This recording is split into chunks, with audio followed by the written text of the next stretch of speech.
Cek 1, 2, 3. 1, 2, 3. Oke.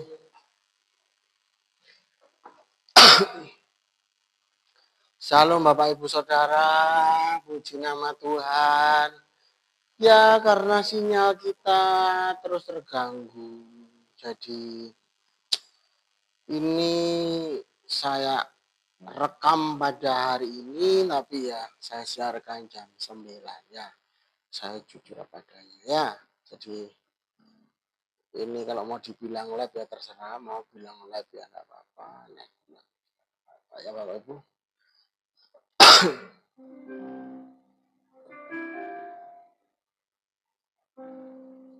Mari kita satukan hati di dalam doa. Bapak, kami mengucapkan terima kasih buat hadirat-Mu, penyertaan-Mu di dalam hidup kami. Kami percaya kami bisa doa malam hari ini.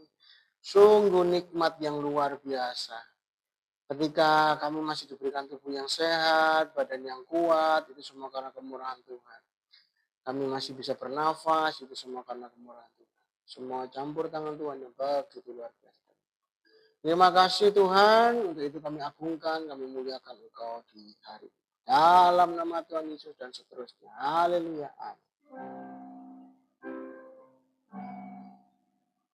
Saat masuk ke hadirat-Mu, ku tersungkur dan sembah.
Sebab Tuhan baik.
Sebab Tuhan baik.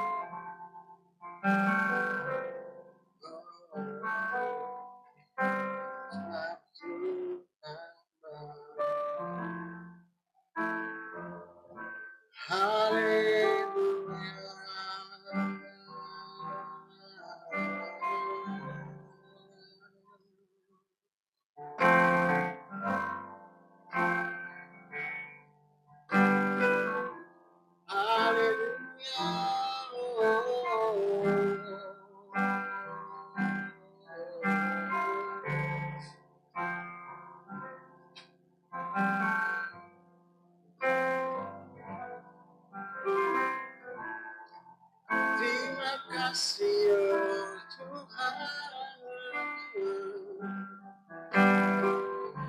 Terima kasih oh Tuhan. Buat segala pertolongan-Mu di dalam hidup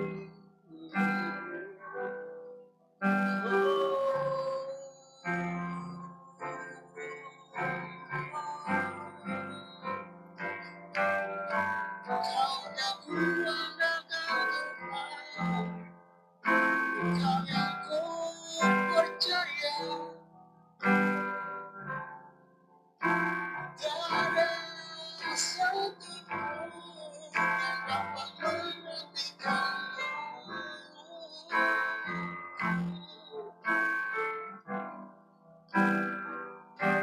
Haleluya.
Singkapkan kebenaran firman-Mu di dalam hidup kami.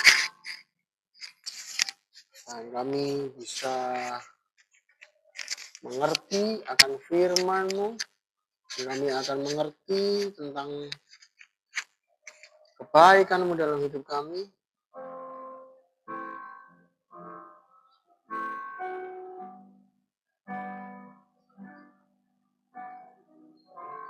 Terima kasih Tuhan. Di dalam nama Tuhan Yesus. Haleluya.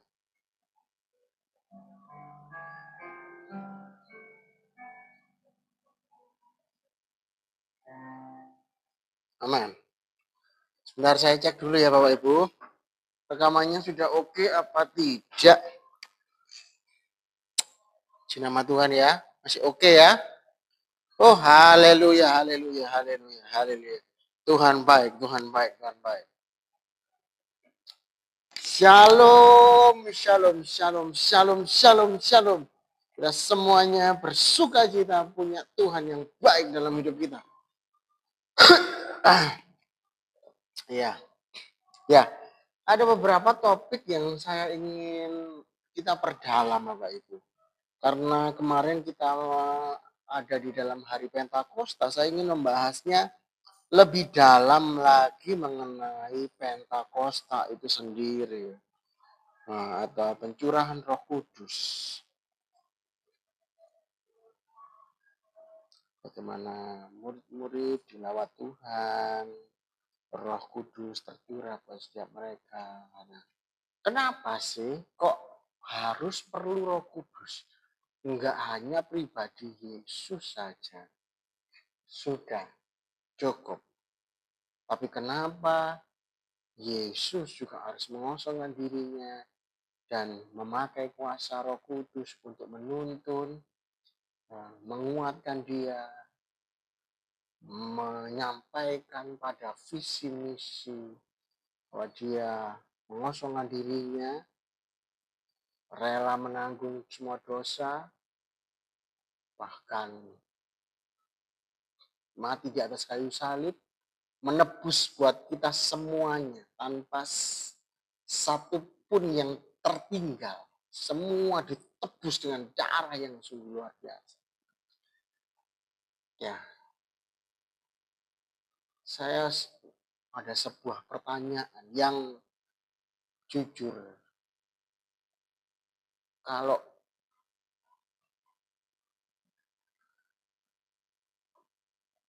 eh, kalau Yesus itu pakai kuasa Roh Kudus, berarti Yesus lebih lemah daripada Roh Kudus. Ya kan? Kalau Yesus tidak omnipresent, berarti dia lebih lemah daripada Roh Kudus. Kalau Yesus itu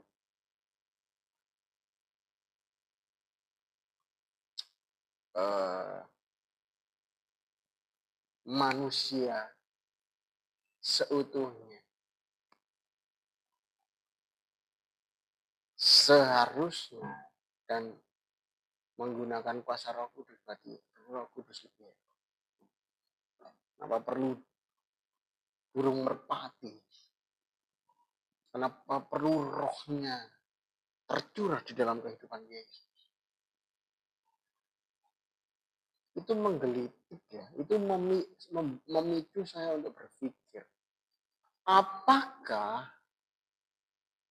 Yesus yang dikatakan Allah, wujud rupa anak manusia, itu lebih lemah? Ternyata tidak. Ada firman Tuhannya dikatakan, dia mengosongkan diri. Dia bisa punya kealahan itu, tetapi dia tidak mempergunakannya. Ya, ada sebuah ilustrasi seperti ini Bapak Ibu yang mungkin lebih tepatnya ya. Ya, ada sebuah ilustrasi. Ini ada Bapak itu adalah pribadi ini ya. Cuman 3 pribadi ini dalam satu yang namanya hakikat ke Allah. Bapa itu adalah raja. Terus kemudian ada putra mahkota. Ini diberikan mandat untuk turun ke rakyat jelata. Ke rakyat yang miskin, rakyat yang terpinggirkan. Roh Kudus ini adalah penasehat. Nah, ketika ilustrasi ini menggambarkan misi Tuhan. Misi Tuhan di dalam menyelamatkan hidup kita. Bagaimana supaya keputusan raja itu bijaksana. Apakah Bapak tidak maha tahu? Bapak maha tahu. Tetapi lebih ingin mendalami karakter mereka. Ingin bersama-sama dengan mereka. Mungkin kalau karakter enggak ya, mendalami karakter enggak ya. Bapak sudah tahu. Tapi ingin bersama-sama. Dia mendekatkan dirinya kepada masyarakat rakyat jelata. Dia ingin bersama-sama dengan rakyat jelata. Dia ingin berbagi suka dan duka. Dia ingin merasakan yang dirasakan oleh rakyat jelata. Kalau Bapak sebagai raja, dia ada di atas, nggak bisa merasakan hati daripada rakyat jelata. Tapi kalau seperti ini artinya dia punya pengalaman yang luar biasa. Nah, Roh Kudus itu adalah penasihat. Ketika dia melepaskan kerajaannya dia sebagai putra mahkota atau anak daripada seorang raja, kemudian dia masuk menjadi rakyat jelata, pakai baju compang-camping, kemudian dia bersama-sama dengan rakyat jelata, dia ada hidup yang rakyat jelata biasanya mata pencahariannya compak, semuanya nelayan, dia juga ada bersama dengan begitu, dia juga kerjanya sebagai nelayan. sama juga hal yang seperti itu. Dia ada di kehidupan itu. Yang lainnya pakai baju sederhana, dia juga pakai baju yang sederhana. Ini hal yang luar biasa. Dan ini yang memang yang benar-benar luar biasa. Kita bisa melihat bagaimana pribadi ini, waduh, putra mahkota ini rela menanggalkan kerajaannya, kemegahannya, kekuatannya, kepowerannya yang luar biasa. Ya, kekuasaannya, wibawanya, segala macamnya untuk turun menjadi rakyat jelata. Dia mengosongkan dirinya. Lalu bagaimana? Ada yang namanya putra. Waduh, suaranya masuk, jangan di sini. Suaranya lo masuk. Maklum, maaf ya. Ini anak-anak ini kadang-kadang nggak ngerti ya. Nah ini dipakai keluar suaranya. Ini udah iya udah pakai.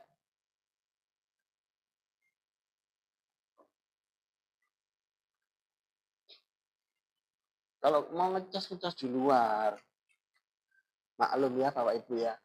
Segini nih anak-anak kalau nggak dimarahi ya nggak ngerti. Orang tua malam malah diganggu ya. Ya, begitu. Jadi dan penasehat ini adalah dia menggunakan kuasa informan, yaitu penasehat, yaitu Roh Kudus. Dia penasehat daripada putra raja diutus bersama-sama dengan dia. Apa yang disampaikan oleh raja disampaikan kepada Yesus. Ayo, kau harus dapatkan informasi yang ini. Kau nanti buat kebijakan kalau bisa menyasar, cari tahu yang nelayan itu seperti apa, berapa orang, cari tahu yang hidupnya cuman hanya ngemis itu berapa, cari tahu mana yang pengamen itu berapa, yang tidak dapat pekerjaan itu berapa. Jadi dia ada bersama, main gitar bersama. Nah, dia menggunakan penasehat terus untuk menyambungkan. Nasihat menyampaikan kepada Bapak, visinya sudah tercapai. Semuanya sudah. Terus berapa orang yang harus dihukum, berapa orang yang harus dibebaskan. Ya. Semuanya dapat informasi. Sampai suatu ketika, ternyata itu adalah lingkungan orang-orang yang melakukan dosa. Tapi setelah dia bersama dengan mereka, mereka sepemikiran dengan mereka. Melalui penasehat itu, ayo cari informasi terus. Yang ini membutuhkan. Raja bilang, yang ini harus diselesaikan. Dia cari tahu, apa sih sebenarnya, kenapa kok nelayan itu mencuri? Kenapa kok yang pengemis itu kok mengemis? Kenapa kok dia merampok? Ya, jadi cari tahu, ternyata kebutuhannya adalah masalah finansial. Dia udah tahu itu akan hal itu. Dan mereka ketika mulai digarap penasehat kemudian menyampaikan kepada raja, ini dibutuhkan lapangan pekerjaan supaya mereka lebih bagus lagi. Atau fasilitasnya dilengkapi. Yang nelayan perahunya dibetulkan kembali. Yang pengemis dibuatkan pelatihan untuk bernyanyi supaya dia bisa berlatih vokal, bisa nyanyi ke tempat-tempat yang tak perlu dibuatkan dance. Ada di Afrika itu ya, ada seorang yang misionaris yang masuk ke dalamnya. Aduh, ini agak menyimpang ya, tapi ya mungkin hampir sama.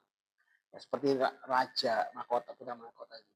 Akhirnya mereka terselesaikan. Misionaris ini tahu kebutuhannya seperti apa dan mereka butuh uang, mereka butuh buat makan. Akhirnya apa? Dibuatkan video dia untuk dance dan benar setelah dia bisa dance, Apa yang kamu bisa? Kamu bisa dance. Oke, tak upload di YouTube. Yang banyak nonton, uangnya buat kamu beli makan. Masalah itu selesai. Ekonomi makan selesai. Ya ini sama dengan gini, putra mahkota yang cari. Kenapa kejahatan? Aku nggak dapat pekerjaan. Oke, buatkan lapangan pekerjaan. Dikasih pelatihan. Oh, aku malas. Malas ini dipinggirkan sendiri. Aku nggak mau. Ya, ini nggak mau. Malas dipinggirkan. Tapi yang mau. Dan ketika tiba pada hari penghakiman, dia ngomong, semua dosa-dosa orang-orang tersebut, aku yang nanggung. Karena aku tahu, mereka sebenarnya bisa dibetulkan. Dan hari ini mereka sudah betul. Mereka tidak akan kembali lagi kepada kehidupan yang menjahat, mencuri. Mereka akan benar-benar mengelayan. Mereka akan benar-benar bukan pengemis lagi, bukan pengamen lagi, tapi benar-benar menjadi penyanyi yang top. Yang penjahat tadi, mereka bisa punya skill yang baru, yang diberikan lapangan pekerjaan menjadi penjahit ataupun kerajinan tangan dan lain sebagainya. Sehingga tidak ada kejahatan lah. Hanya ada beberapa yang tidak bisa tutup karena dia malas, tidak mau. Akhirnya babang. Oke lah, nyawamu menjadi taruhan. Ya. Dari peristiwa ini, dari cerita ini sebenarnya, yaitu butuh yang namanya Roh Kudus. Sebenarnya Yesus itu mempraktekkan cara hidup menjadi manusia. Kenapa dia menjadi manusia? Kenapa dia harus menjadi rakyat jelata? Dia ingin tahu kebutuhan dasar manusia. Dan Tuhan tahu. Ketika ada Yesus, Yesus menjadi teladan. Ini lebih maju daripada sebelumnya. Kalau dia Allah yang maha tinggi, yang sulit dijangkau, yang sulit untuk dipegang. Tapi hari ini, kita sudah dapat gambaran Yesus 2000 tahun yang lalu sudah pernah hidup di bumi jadi manusia. Menangis bersama, tertawa bersama, bergembira bersama. Makanya pentingnya sebuah Roh Kudus, yaitu penasihat. Dia mengosongkan diri dan dia ada di dalam manusianya Yesus. Karena Yesus mengosongkan dirinya. Supaya yang manusia bisa lihat, aku itu ya Tuhan, tapi aku kosong. Aku tidak gunakan kuasaku, tak batas. Saat Roh Kudus memenuhi aku, baru aku berdoa buat mereka. Dan kuasa itu ada penasehat di belakang.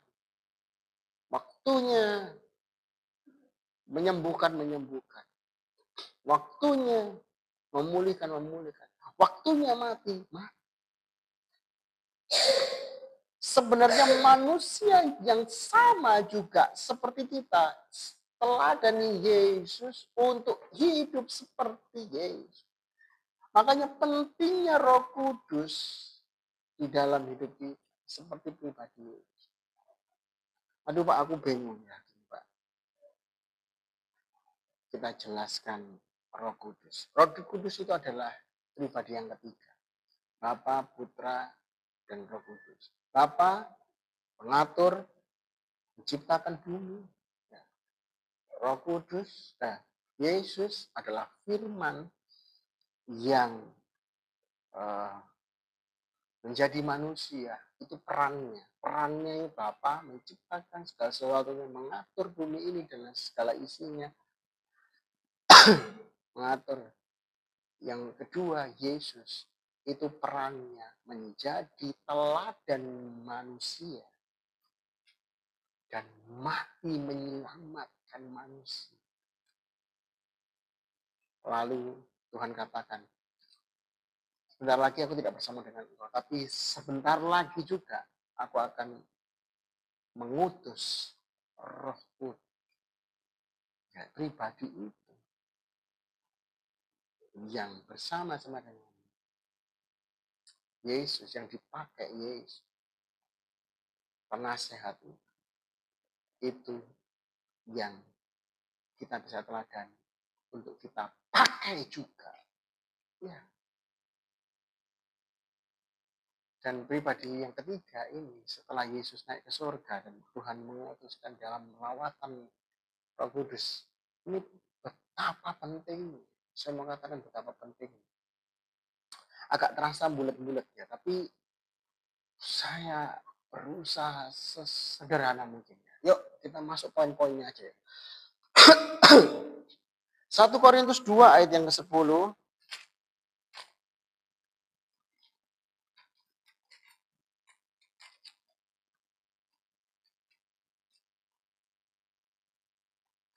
Karena kepada kita Allah telah menyatakan oleh Roh, sebab Roh menyelidiki segala sesuatu, bahkan hal-hal yang tersembunyi dalam diri kita. Ya, jadi Roh ini dia bisa menyelidiki segala sesuatu.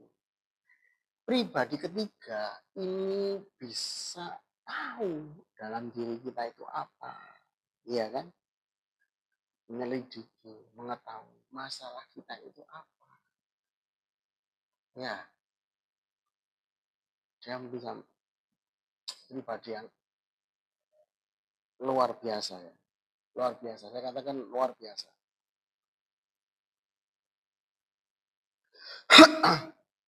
Karena kepada kita Allah telah menyatakan oleh Roh, sebab Roh menyelidiki segala sesuatu, bahkan hal yang tersembunyi dalam diri Allah. Dia akan menyatakan pribadi yang kita nggak paham, yang kita nggak ngerti, melalui Roh Kudus. Ini kita akan mengerti pribadi Allah. Jujur ya, saya agak bingung. Tetapi ketika semakin kita mengenal pribadi, semakin mendekat kepada Dia, Roh Kudus kita izinkan masuk di dalam diri kita. Pengertian-pengertian itu muncul. Saya pikir ya kayak Bapak Ibu. Oh itu lemah. Yesus lemah, Roh itu Roh Kudus lebih super power karena Roh Kudus mengurang. Roh Kudus, Yesus memakai kuasa Roh Kudus. Tapi enggak. Karena Yesus mengosongkan diri. Apakah tanpa Roh Kudus Yesus sanggup untuk omnipresent? Sanggup. Buktinya beberapa kali dia ada hilang. Ketika waktu masa kebangkitan, Yesus itu nampak di beberapa tempat. Kalau mau jalan kaki, itu berapa jam. Tapi Yesus menunjukkan bahwa keilahiannya memang omnipresent. Dia bisa ada dimanapun. Jadi gini,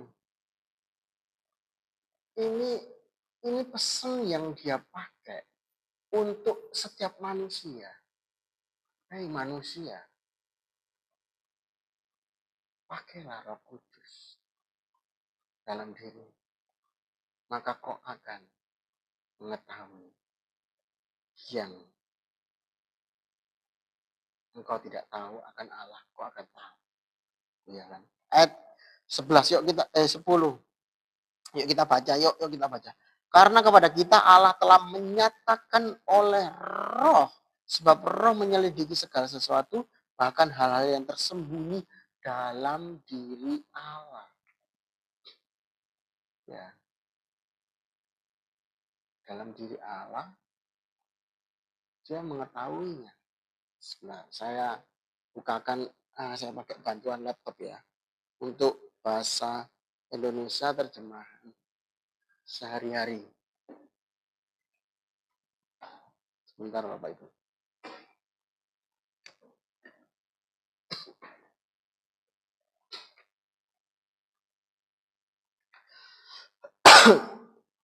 Kita santai aja ya.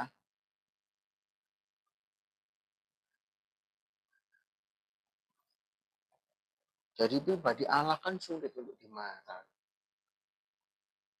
Kemauan Allah seperti apa, kehendak hatinya.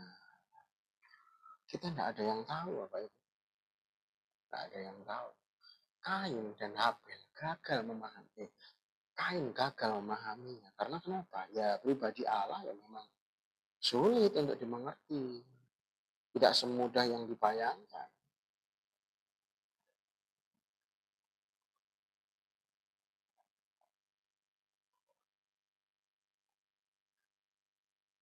1 Korintus 2 ayat yang ke-10.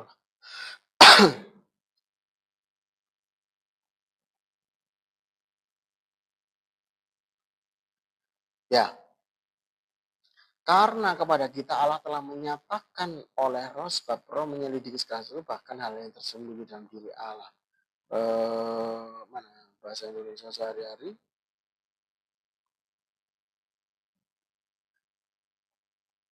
Nah,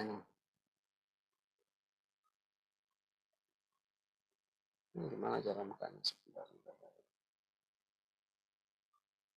Ini. 1 Korintus 1 Korintus 2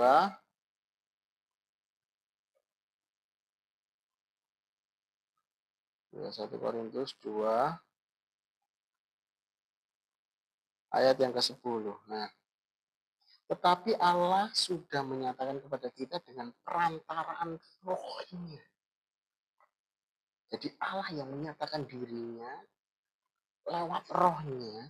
Roh Allah itu menjadi satu sampai rencana-rencana Allah yang paling tersembunyi. Ya, dia mengetahui tentang rencana Allah. Roh Allah itu menyelidiki segala sesuatu, ya diri kita juga termasuk, kita diselidiki sampai kepada rencana Allah yang paling tersembunyi sekalipun.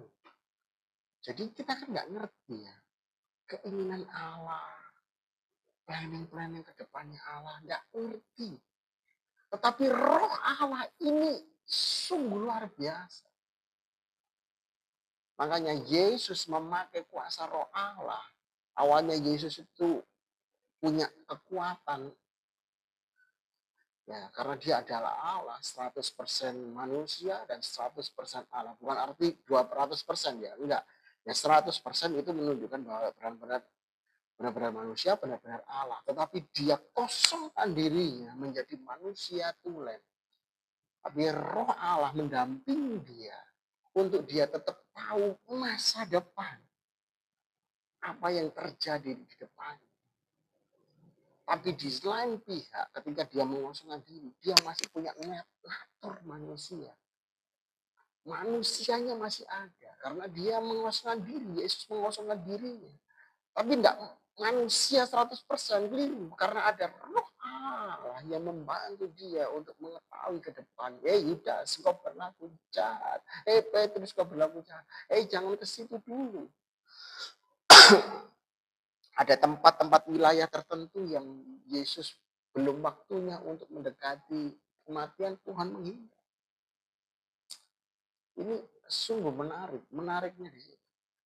Jadi roh Allah menyelidiki dalam diri kita. Kalau dia ada di dalam diri pribadi Yesus seperti itu. Sekarang kita disuruh nyontoh ketika Yesus pakai roh Allah. Kita disuruh nyontoh supaya kita yang manusia itu juga pakai roh Allah. Agar kenapa? Yang pertama, fungsinya Roh Kudus, Roh Allah dalam hidup kita menyelidiki dalam diri kita. Kita semakin bukan baperan ya, enggak, peka. Lebihnya itu peka. Dan kita ngerti rencana-rencana ke depan ini supaya kita enggak salah melangkah. Apa yang Tuhan sukai, apa yang Tuhan inginkan. Ya, kepekaan ini akan masa depan dan kepekaan. Kita enggak punya gambaran ke depan, tapi setidaknya ini kehendak Allah, ini bukan. Kita mulai tahu. Ya. Oke, lanjut lagi. Lanjut lagi. Di dalam 1 Korintus 3 ayat. 1 Korintus 3 ayat 10.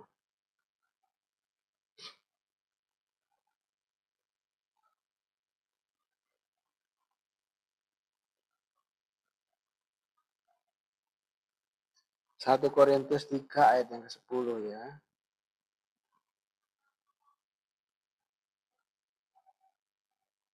1 Korintus 3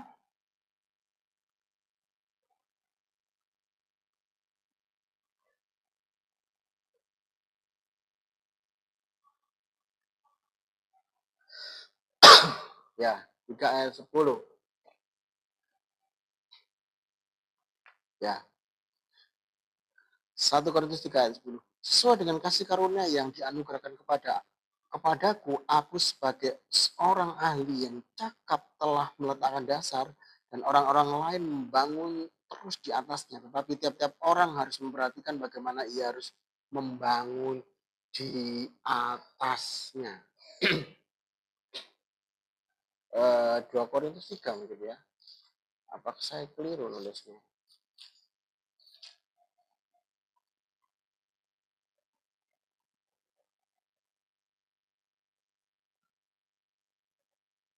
Oh, betul.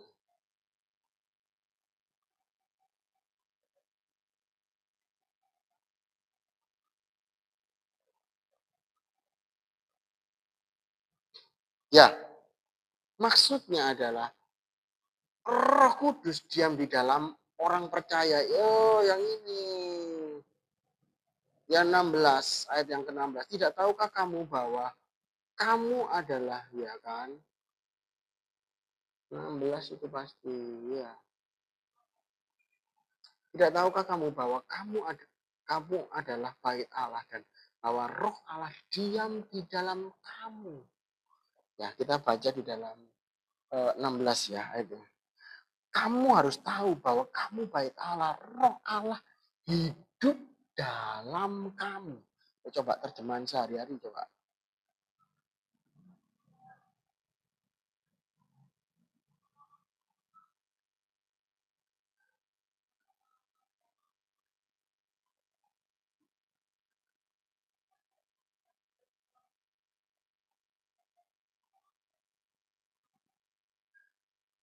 Tahukah saudara bahwa kalian adalah rumah Allah dan Roh Allah tinggal di dalam kalian? Iya, Tuhan itu tinggal di dalam kita. Berarti menyatu dengan roh kita. Betul, saya katakan betul. Makanya jangan sekali-sekali kita gunakan tubuh kita dengan hal-hal yang tidak baik. Dia ada di dalam diri kita. Sekarang ada, iya, sekarang ada dalam diri kita. Di hati kita, dia ada, benar-benar. Sudah berapa menit ya? Coba saya ceknya ya. Ini nggak ngerti loh Bapak Ibu kalau nggak les ini. Waduh, sudah 43 ya. Cepat sekali. Oke, kita membahasnya lagi. Kisah para Rasul 1 ayat yang ke-8. Kisah para Rasul 1 ayat yang ke-8.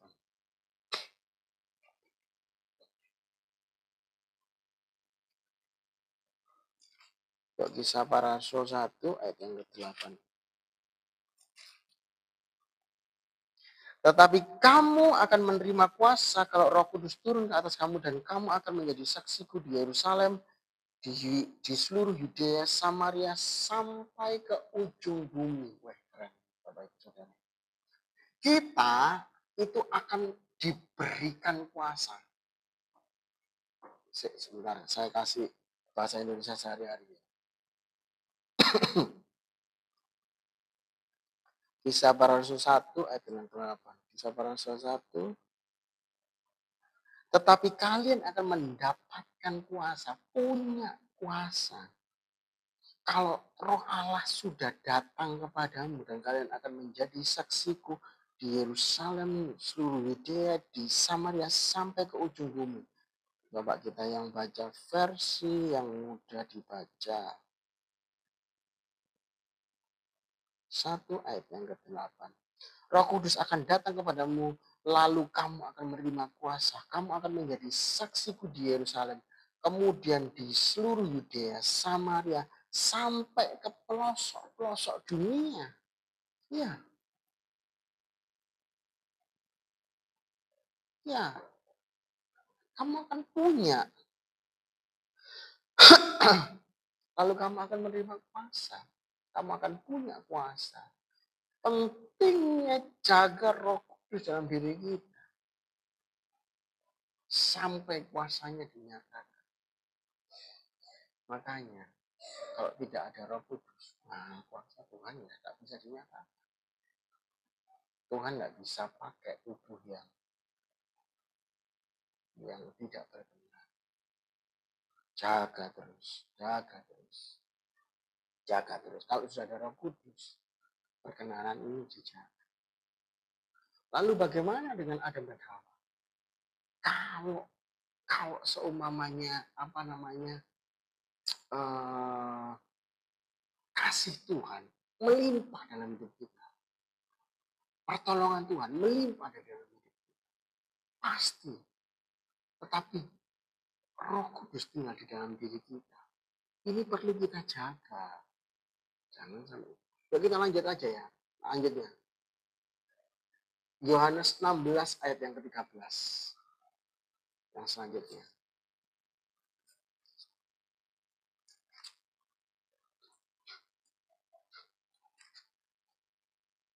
Tetapi apabila ia datang, yaitu Roh kebenaran, ia akan memimpin kamu ke dalam seluruh kebenaran. Ya.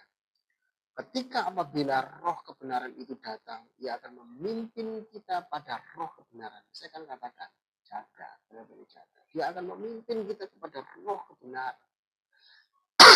Kita akan sulit untuk kita jadinya gini, kita jadi manusia yang sadar.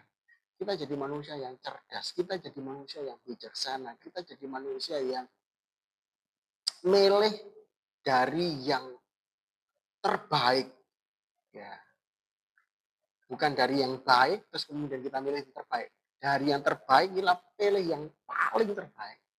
Ya, sampai keputusannya sampai di sana. Kita tidak boleh keliru melangkah, sebab di dunia ini ada banyak jalan menuju Roma, tapi apakah itu sampai apa enggak? Ada banyak orang menuju jalan menuju keberhasilan. Apakah sampai apa enggak? Ada banyak jalan menuju ke surga, tapi apakah sampai apa enggak? Ada banyak jalan menuju kuasa. Apakah itu yang dipakai kuasa Roh Tuhan, apa kuasa kegelapan? Ya kan? Ada banyak kelimpahan, tapi apakah itu kelimpahan yang kudus ataukah kelimpahan yang kudus? Ini penting ya, penting. Ya. Jadi dia mengingatkan kita kepada untuk roh kebenaran. Itu akan mengingatkan kita kepada kebenaran. Ya. Yohanes 16 ayatnya ke-13. Sebab ia tidak akan berkata-kata dari dirinya sendiri, tetapi segala sesuatu yang didengarnya itulah yang akan dikatakan. Ia akan memberitakan padamu hal-hal yang akan datang. Yohanes 16 ayat 13. Yuk versi mudahnya. Kita cek dulu.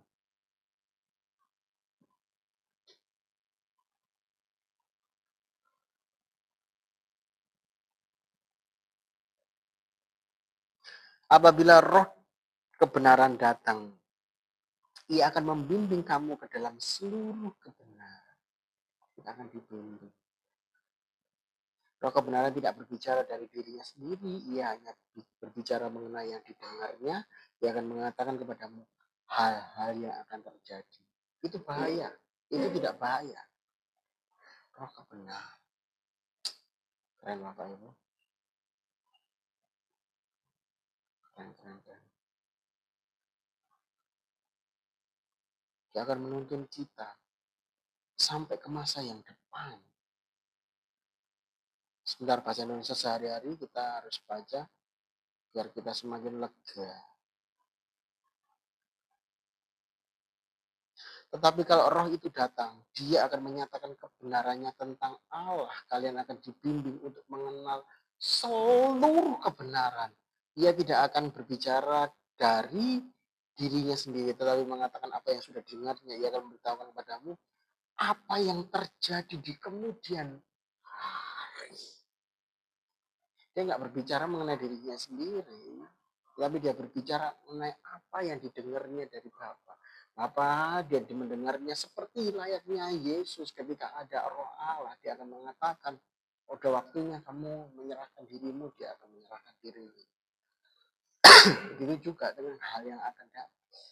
kita akan dikasih tahu ke depannya seperti apa.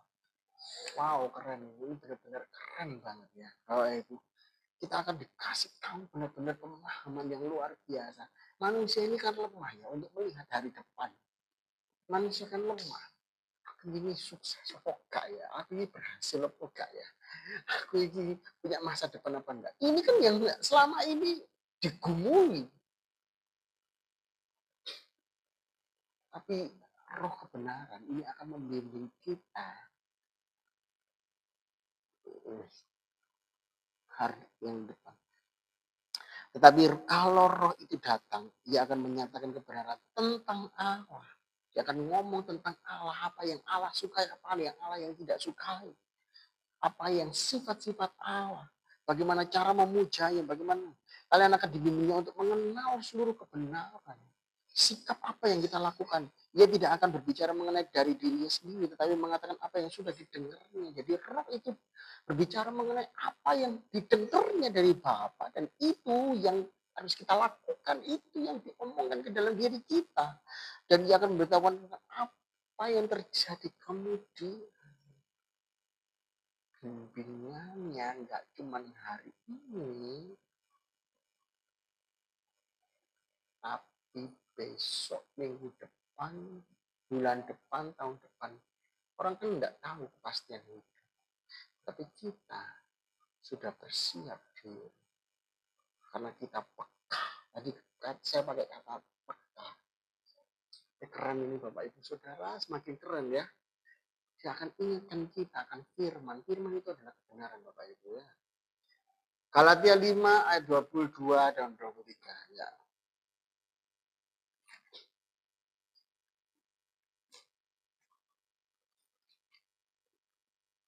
Melalui buah roh ialah kasih, sukacita, damai sejahtera, kesabaran, kemurahan, kebaikan, kesetiaan, kelemah lembutan, penguasaan diri. Tidak ada pun yang menentang hal itu. Ya. Galatia 5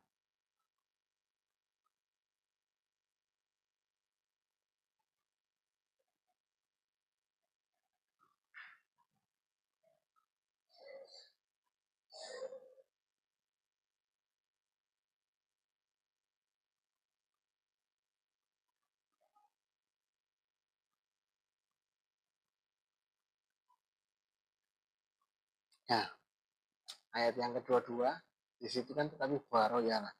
Di sini kata bahasa Indonesia sehari-hari adalah sebaliknya, kalau orang-orang dipimpin oleh roh Allah, hasilnya ialah mereka saling mengasihi, mereka gembira, mereka mempunyai ketenangan hati, mereka bersabar dan berbudi, mereka baik terhadap orang lain, mereka setia, mereka rendah hati, selalu sanggup menguasai diri. Wah, keren Bapak Ibu Saudara. Bentar ya Bapak Ibu. Versi mudah dibaca, kita buka di versi yang mudah dibaca.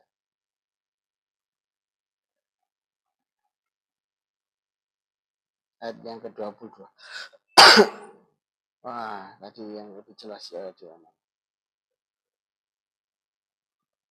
Jadi kita akan bisa mengasihi Bapak Ibu. Jadi roh Allah dampaknya luar biasa dalam hidup kita. Kita akan punya yang namanya mengasihi, punya yang namanya mencintai. Kita akan punya kepekaan itu ya. Kalau kita dipimpin oleh roh Allah, saling mengasihi, gembira itu roh Allah. Ya, punya ketenangan hati. Wah, ketenangan hati hari ini sulit. Di tengah masa-masa goncangan, tidak ada pekerjaan. Wah, banyak orang kehilangan pekerjaan, banyak orang yang lagi di PHK, banyak orang yang lagi bermasalah, hutang piutang, terus kemudian negara ini tidak baik-baik saja, eksploitasi alam. Ketenangan orang yang investasi, ternyata investasinya bodong. Ketenangan ini penting. Tapi roh Allah akan membuat itu, menjamin kita. Mana bisa Pak? Ya bisa. Karena dia bukan ciptakan sikap hidup hari ini. Tuntunan Roh Allah bukan hanya menyampaikan kebenaran kita, bukan hanya memimpin kita kepada kebenaran hari ini, tapi menuntun kita kebenaran akan masa depan. Makanya kita tidak usah lagi iri dengki. Kenapa? Kita sayang karena kita dijamin masa depan kita oleh Allah. Karena dipimpin oleh Allah. Keren. Keren. Bukan roh kita ya. Hari ini Bapak Ibu kalau tidak pakai roh Allah, kita itu lagi memimpin diri kita. Kita lagi mempersiapkan diri kita untuk menentukan masa depan kita supaya masa depan kita berhasil menurut versi kita. Kita coba cari jalan hidup kita untuk kita itu tahu bagaimana titik sukses kita nanti di sana. Kita lagi mempersiapkan itu. Itu roh manusia. Tapi bedanya, tapi itu kan namanya, saya mau katakan, kapan hari saya pernah khotbah, gambling. Masuk Pak. Segala sesuatu usaha itu namanya gambling. Artinya 50-50, bisa sukses, bisa gagal. Ya kan? Hari ini sewa gedung, sewa tempat, kemudian Bapak Ibu siapkan dengan matang chefnya, karyawannya, lain sebagainya, segala sesuatu. Kayak pernah saya lakukan di suatu tempat outlet itu, saya pernah lakukan bersama ada satu pemimpin kaum wanita di sebuah gereja, saya pinjam tempatnya, saya sewa, terus kemudian dibagusi tempatnya, disiapkan alat-alatnya. Itu kalau kita jualan, gambling, belum tentu ada penjual, tapi kadang-kadang, tapi bisa juga ada yang belum tentu dibeli, tapi bisa juga dibeli. Artinya kan tidak pasti. Tapi bersama Tuhan, makanya kenapa kita bisa saling mengasihi. Kenapa kita bisa tenang. Karena pasti. Bapak ya. Pasti, masa depan kita pasti. Ini ngeri. Ngeri. Dan Tuhan jamin ini di bumi. Pemimpinan Tuhan ini di bumi. Kalau di sana kan di surga kita sudah bersama dengan Tuhan. Ini keren ini. Pimpinannya itu di bumi ini. Wah keren. Ngeri banget ini. Semakin ke dalam ini ya kita ya. Roma 8 ayat 26.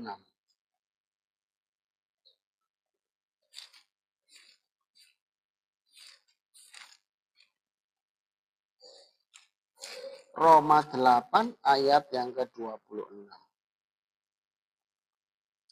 Demikian juga Roh membantu kita dalam kelemahan kita sebab kita tidak tahu bagaimana sebenarnya harus berdoa, tetapi Roh sendiri berdoa untuk kita kepada Allah dengan keluhan-keluhan yang tidak terucapkan. Oke, kita buka di dalam Roma 8 ayat yang ke-26. Keren ya. Pakai bahasa Indonesia sehari-hari ya.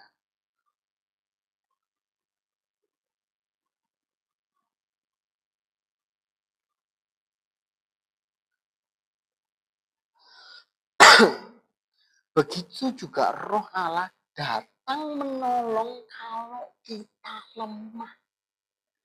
Pentingnya Roh Kudus itu. Begitu juga Roh Allah datang ketika kita lemah. Ini kan yang banyak yang dikeluhkan oleh manusia.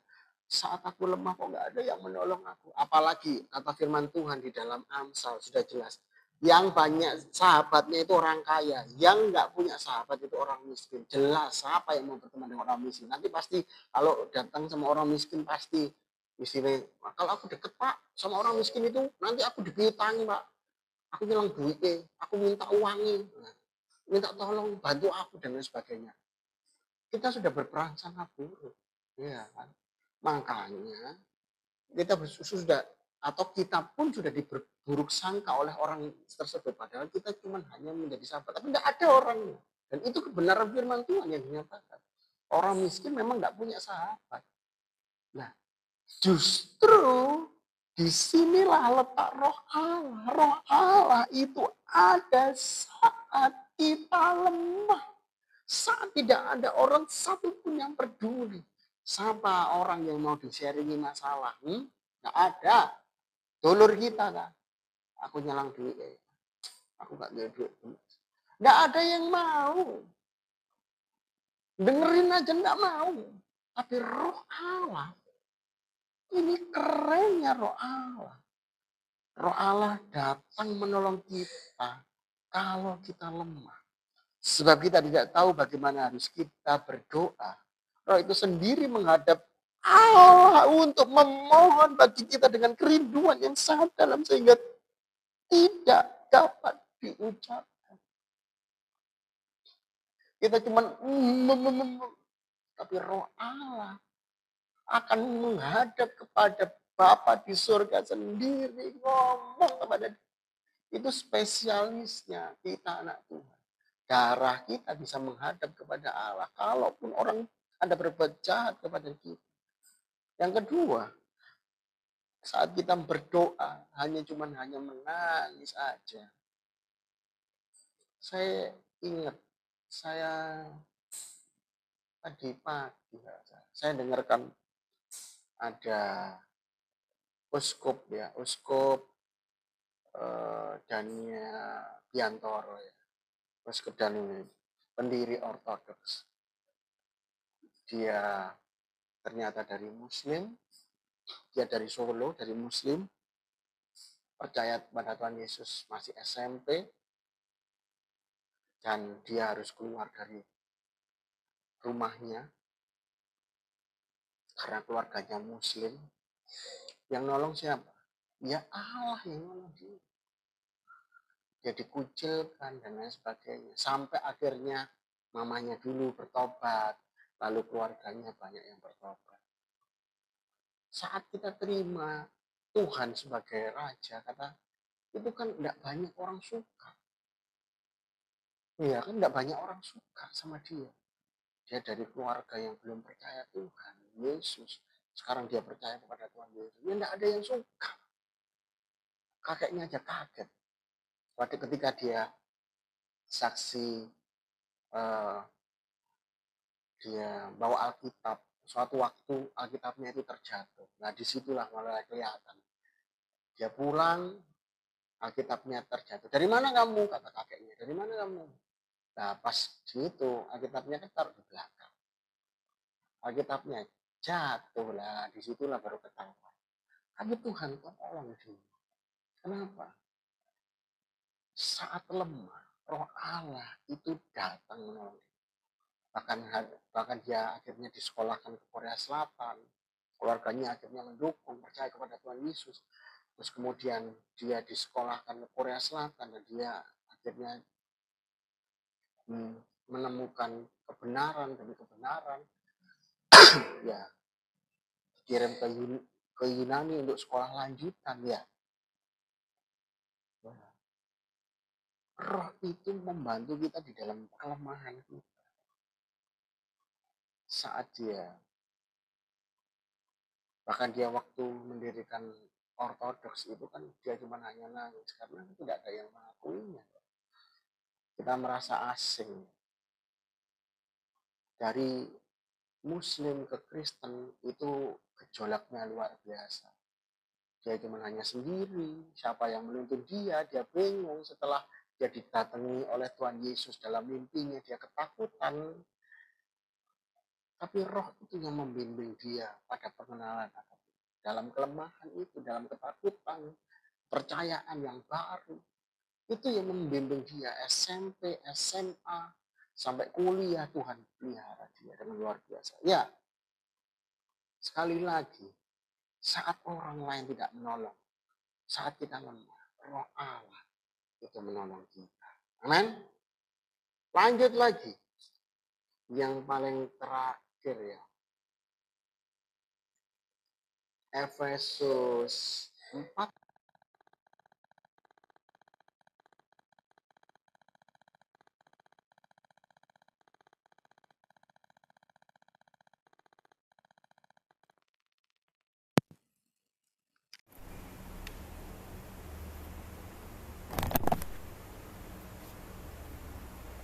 Cek, cek, cek, cek, cek.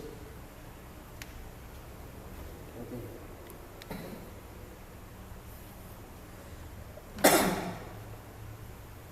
Jadi Roh Kudus itu bisa menolong kita di dalam kelemahan kita, ya.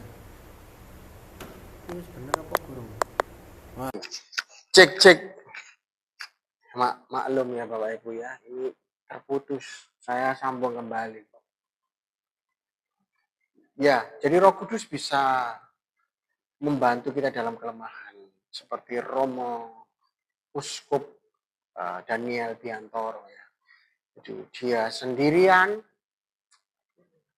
percaya kepada Yesus, tapi di dalam kelemahan Tuhan bantu dia.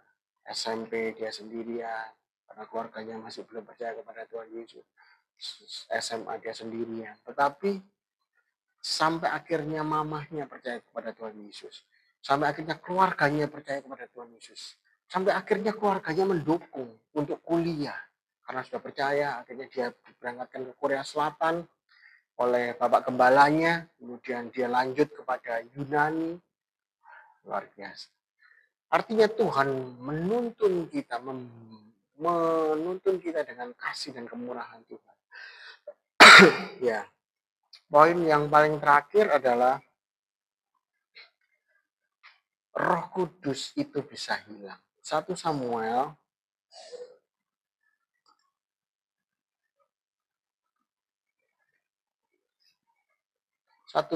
16.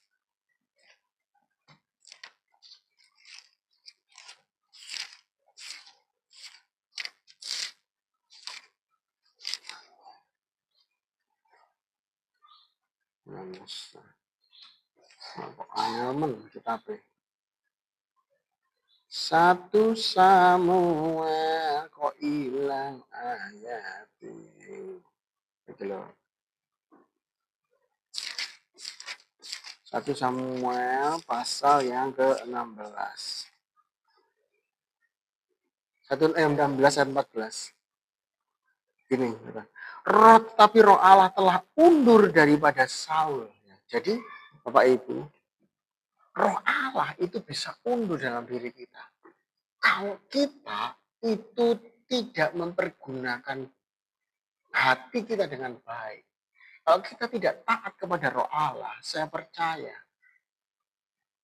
manusia saja ketika mempercayai seseorang, kemudian orang tersebut tidak bisa dipercaya, gregetan Bapak Ibu, akhirnya diusir keluar.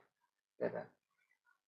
Contoh ini kepercayaan kita tidak bisa dipercaya, mencuri, ya dikeluarkan dari usaha tersebut.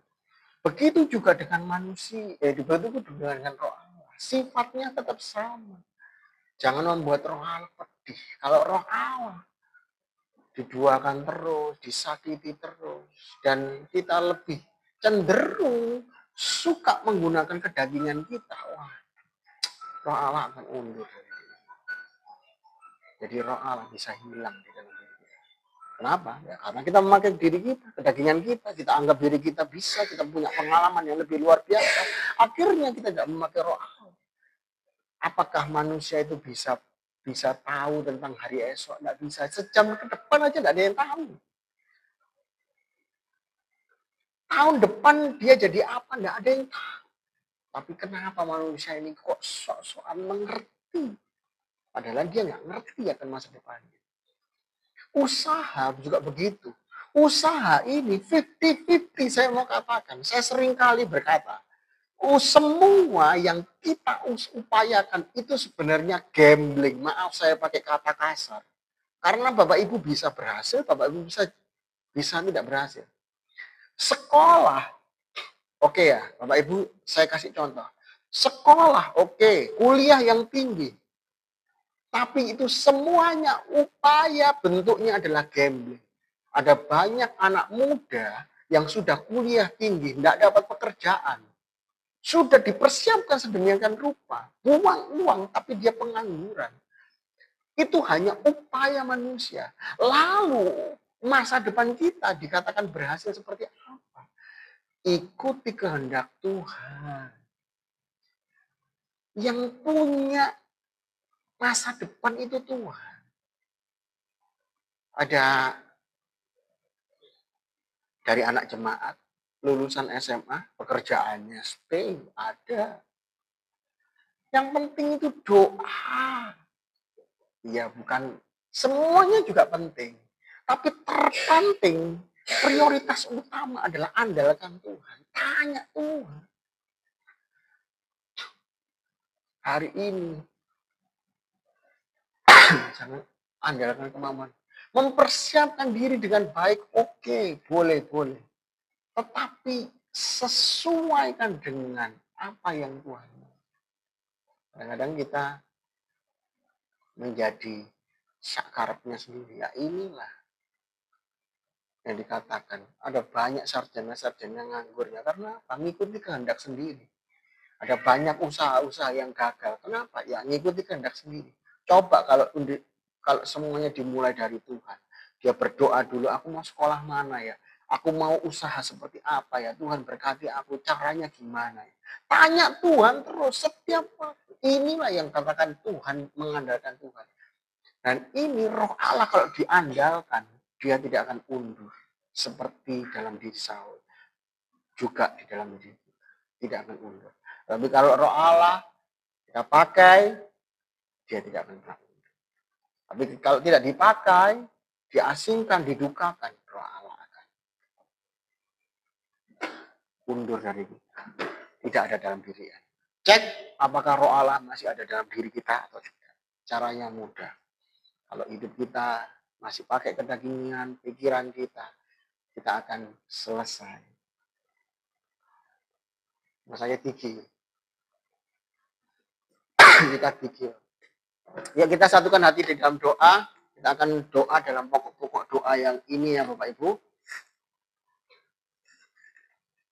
Bangsa dan negara yang sakit, yang bekerja di luar negeri maupun luar provinsi. Kita juga berdoa buat yang belum punya pasangan, yang punya usaha. Yuk kita satukan hati dalam doa. Bapak, kami sudah mendengarkan kebenaran firman Tuhan mengenai Roh Kudus tentang sampai sejelas-jelasnya. Kami percaya biarlah roh Tuhan itu ada di dalam hidup kami dan kami ada di dalam roh Tuhan. Tidak terpisahkan. Kami berdoa buat diri kami kalau kami melakukan kesalahan. Ampuni Tuhan. Kuduskan kami Tuhan di dalam nama Tuhan Yesus. Biarlah hidup kami dipergunakan untuk hormat dan kemuliaan nama Tuhan. Dalam nama Tuhan Yesus. Dalam nama Tuhan. Biarlah kami dipimpin oleh roh Allah. Bukan kami memimpin diri kami, tubuh kami sendiri. Untuk kami mempunyai visi sukses menurut cara kami. Tapi kami ingin dipimpin oleh roh Allah. Sehingga kami bisa sukses secara maksimal dalam nama Tuhan Yesus. Menurut roh Allah. Terima kasih Tuhan. Kami berdoa juga Tuhan untuk pokok-pokok doa. Bangsa dan negara kami yang kami cintai, kami berdoa di dalam nama Tuhan Yesus. Pulihkan bangsa dan negara kami Tuhan. Dari mulai kota hingga ke pedalaman, semuanya infrastrukturnya, program-programnya berjalan dengan baik, makanan gratis, dan lain sebagainya Tuhan. Di dalam nama Tuhan Yesus kami berdoa biarlah terselenggara dengan baik. Taruh orang-orang yang takut akan Tuhan, orang-orang yang pintar, orang-orang yang cermat, orang-orang yang tidak korupsi di dalam nama Tuhan Yesus. Pakai secara luar biasa Tuhan, supaya negara ini bisa cepat pulih, cepat sembuh, ekonominya, segala sesuatunya, di infrastrukturnya, sampai ke pedalaman-pedalaman di dalam nama Tuhan. Kami berdoa juga Tuhan buat setiap kami yang sakit, yang di rumah sakit, baik yang di rumah sakit maupun yang di rumah. Kami berdoa dokternya dipakai Tuhan secara luar biasa Tuhan. Kami percaya dokternya dipakai secara spesifik Tuhan untuk bisa menganalisa, diberikan hikmat Tuhan untuk menganalisa sakit yang utama, penyebab utama sakit penyakit kami bisa jatuh ke sakit ini Tuhan. Kami berdoa di dalam nama Tuhan Yesus. Pakai Tuhan dokter-dokter yang luar biasa Tuhan. Dalam nama Tuhan Yesus. Suster-susternya Tuhan untuk menjadi perwakilan dokter di dalam nama Tuhan Yesus. Supaya mereka juga benar-benar peduli, bijaksana, bertanggung jawab untuk kepada pasiennya Tuhan. Tidak bekerja cuma hanya sekedar rutinitas. Tapi kami percaya mereka bekerja sesuai dengan hati nurani mereka, sehingga mereka benar-benar melayani dengan penuh dengan kasih dan kepedulian di dalam nama Tuhan Yesus. Pakai mereka secara luar biasa dan berkati keluarga mereka, berkati keluarga dokter dalam nama Tuhan Yesus. Sehingga kami bisa sembuh dan kuasa Tuhan tercurah hari ini, bukan nunggu besok, tapi hari ini Tuhan sembuhkan engkau dari rumah sakit dan kami bisa pulang dalam nama Tuhan Yesus. Kami berdoa juga Tuhan buat setiap kami Tuhan yang mungkin juga sakit di rumah. Tidak ada yang tidak mungkin. Tuhan yang sama yang menyembuhkan di rumah sakit maupun 2000 yang tahun yang lalu itu akan terjadi dan akan menyembuhkan kami yang ada berada sakit penyakit di pembaringan kami, di rumah kami, di dalam nama Tuhan Yesus. Tuhan akan sembuhkan dengan cara yang sama, dengan mujizat yang sama. Sembuh di dalam nama Tuhan Yesus. Bilur-bilur Tuhan Yesus menyembuhkan kita. Kita yang bekerja yang hari ini merasa badan kami kurang enak dan kami merasa batuk pilek Tuhan, batuk pilek dan agak sedikit sesek, kami berdoa di dalam nama Tuhan Yesus. Tuhan akan sembuhkan engkau yang bekerja tetap tidak bolos. Tuhan akan sembuhkan engkau secara 100% dan Tuhan akan secara luar biasa di dalam nama Tuhan Yesus. Nama Tuhan dipermuliakan. Kami berdoa juga Tuhan buat setiap kami bekerja di dalam kota maupun kami di luar kota maupun di luar provinsi, di luar pulau, di luar negeri, kami berdoa di dalam nama Tuhan Yesus. Tuhan sanggup menjangkau engkau dimanapun engkau berada. Tuhan yang sama 2000 tahun yang lalu, Tuhan akan sanggup menjaga engkau, melindungi engkau, berangkat bekerjanya dengan selamat, pulang bekerjanya dengan selamat tanpa kekurangan suatu apapun, bertemu dengan keluarga. Kami percaya perlindunganmu, penyertaanmu, hikmatmu senantiasa ada dalam kehidupan kami Tuhan. Secara luar biasa. Dalam nama Tuhan Yesus. Ketika kami bekerja, jauhkan kami dari kecelakaan bekerja. Dalam nama Tuhan Yesus. Pulang bekerja, jauhkan kami dari kecelakaan selama kami berkendara. Dalam nama Tuhan Yesus. Dalam nama Tuhan Yesus. Kami berdoa Tuhan juga buat pabrik pakring yang hari ini terjadi kasus. Kami berdoa di dalam nama Tuhan Yesus. Biarlah pabrik ini Tuhan diberkati Tuhan dengan solusi penyelesaian tuntas setiap persoalan-persoalan di dalam nama Tuhan Yesus. Kami percaya Tuhan, ego segala sesuatu yang belum terselesaikan akan diselesaikan dalam nama Tuhan Yesus. Kami berdoa biarlah karyawannya tidak lontang-lantung, tidak digaji Tuhan. Biarlah mereka mendapatkan hak sewajarnya bekerja untuk mendapatkan gaji Tuhan. Di dalam nama Tuhan Yesus. Kami tahu pabrik ini terus diberkati Tuhan. Kami percaya untuk memberkati mereka semua yang ada di dalamnya, yang menjadi karyawan dalam nama Tuhan Yesus. Biarlah permasalahan ini bisa selesai. Dalam beberapa hari ke depan kami terus berdoa dalam nama Tuhan Yesus bisa selesai dengan luar biasa. Haleluya. Kami punya iman yang besar. Kami berkatakan iman Tuhan dalam nama Tuhan Yesus. Kami berdoa juga Tuhan yang belum punya pasangan. Biarlah Tuhan memberkati mereka, anak-anakmu ini Tuhan. Biarlah punya pasangan yang setia, yang sayang kepada keluarga, yang cinta akan Tuhan, yang membawa mereka kepada kecintaan akan Tuhan. Bukan pasangan yang cuman hanya dalam wajah saja yang cantik, ganteng, tetapi mereka cantik secara hati. Mencintai Tuhan. Dalam nama Tuhan. Kami berdoa juga Tuhan buat setiap kami yang hari ini memulai usaha. Biarlah Tuhan kau memberkati usaha kami Tuhan. Mungkin hari ini kami sepi. Tapi kami percaya besok lebih baik daripada hari ini. Dalam nama Tuhan Yesus. Lebih ramai. Tuhan akan berkati kami secara luar biasa dengan tangan kasih Tuhan. Tuhan katakan Tuhan akan berikan perlindunganmu. Tuhan akan ada, roh Allah ada bersama dengan orang yang lemah. Kami percaya ada buat setiap kami yang baru untuk memulai usaha, yang hidup di dalam kelemahan ekonomi. Kami akan percaya diberkati Tuhan secara luar biasa Tuhan. Tangan-tangan kami akan diberkati Tuhan. Apa yang kami masak, apa yang kami kerjakan dibuat Tuhan menjadi berhasil. Nama Tuhan dipermuliakan Tuhan. Anak Tuhan tidak akan dibiarkan Tuhan kelaparan ketika kami mengandalkan Tuhan. Di dalam nama Tuhan Yesus, Tuhan sudah jamin. Sehingga kami bisa menjadi berkat buat orang lain dan banyak orang lain akan dimenangkan. Banyak orang lain akan dipelihara. Banyak orang lain akan diberkati. Sehingga kemiskinan ini akan dituntaskan di dalam nama Tuhan Yesus. Kami mengucap syukur Tuhan. Kami akan menyelesaikan doa malam pada petang hari ini. Kami mengucap syukur Tuhan sungguh baik. Tuhan sungguh baik dalam hidup kami Tuhan. Kami percaya biarlah pelindungan-Mu, penyertaan-Mu senantiasa dalam hidup kami. Mari kita angkat tangan, kita terima. Biarlah damai sejahtera Allah yang melampaui segala akal akan memelihara hati dan pikiran kita dalam Kristus Yesus. Yang percaya katakan, Amin.